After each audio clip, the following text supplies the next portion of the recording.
Assalamu alaikum wa rahmatullahi ta'ala wa barakatuh. Bonjour. Donc, on continue avec les fonctions réciproques, avec les exemples suivants.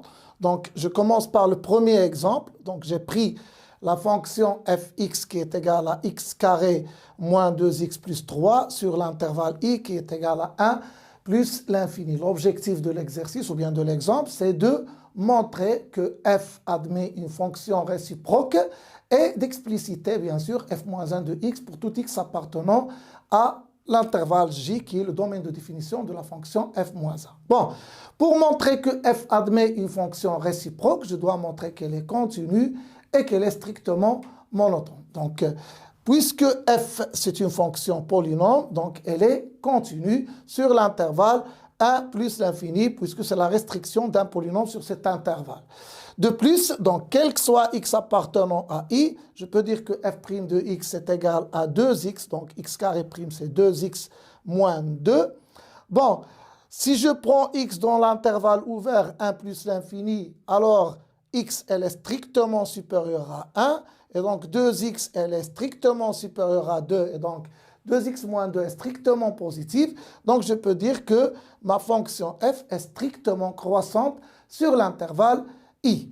Bon, le fait qu'elle est continue et qu'elle est strictement croissante sur l'intervalle i, ça me permet de dire que f admet une fonction réciproque que je vais noter f-1, définie sur l'intervalle j, qui est égal à f de i, qui est égal à f de l'intervalle 1 plus l'infini. Et puisque f est continu strictement monotone, donc je peux calculer l'image de f de 1 plus l'infini qui est égale à f de 1 et la limite lorsque x tend vers plus l'infini de f de x. F de 1, ça va donner 2. Il suffit de remplacer x par 1 ici. Ça va donner donc 1 carré. Donc moins 2, c'est moins 1 plus 3. Donc ça va donner 2. Et la limite, lorsque x tend vers plus l'infini de fx, je vais juste prendre le x carré, puisqu'il s'agit ici d'une fonction polynôme. Donc je dois prendre juste le monombre de plus haut degré. Et la limite, lorsque x tend vers plus l'infini de x carré, ça donne toujours plus l'infini. Donc, le domaine de définition de la fonction f-1, c'est l'intervalle j qui est égal à 2 plus l'infini. Passons maintenant à déterminer l'image de chaque élément de j par la fonction f-1. Donc, je sais que f-1 est défini par cette équivalence.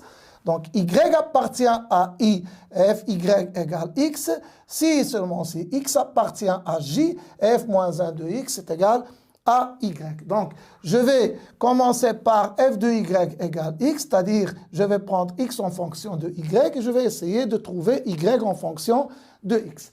Bon, f de y égale x, ça veut dire quoi? Donc, f de y, vous savez que f de y, c'est quoi? C'est y carré moins 2y plus 3. Donc, y carré moins 2y plus 3, c'est égal à x.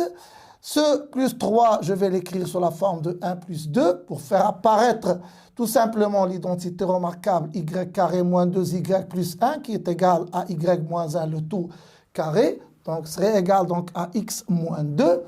Donc, en faisant intervenir la racine, donc la racine de y moins 1 le tout carré est égal à la racine de x moins 2. La racine de y moins 1 le tout carré, faites attention, donc c'est la valeur absolue de y moins 1. Ici, j'ai le droit d'écrire la racine de x moins 2 puisque x appartient à l'intervalle j, donc elle est supérieure ou égale à 2, et donc x moins 2, elle est positive, donc je peux l'écrire sous la racine. Donc, puisque y appartient à l'intervalle i, donc y elle est supérieure ou égale à 1, et donc y moins 1, elle est positive, et donc la valeur absolue de y moins 1, c'est y moins 1 qui est égale à la racine de x moins 2, donc c'est équivalent à dire que y, c'est quoi? C'est 1 plus la racine de x moins 2. Voilà, donc j'avais x en fonction de y, maintenant j'ai y en fonction de x, donc je peux dire que pour tout x appartenant à j, f-1 de x, c'est égal à quoi? C'est égal à 1 plus la racine de x moins 2. À bientôt.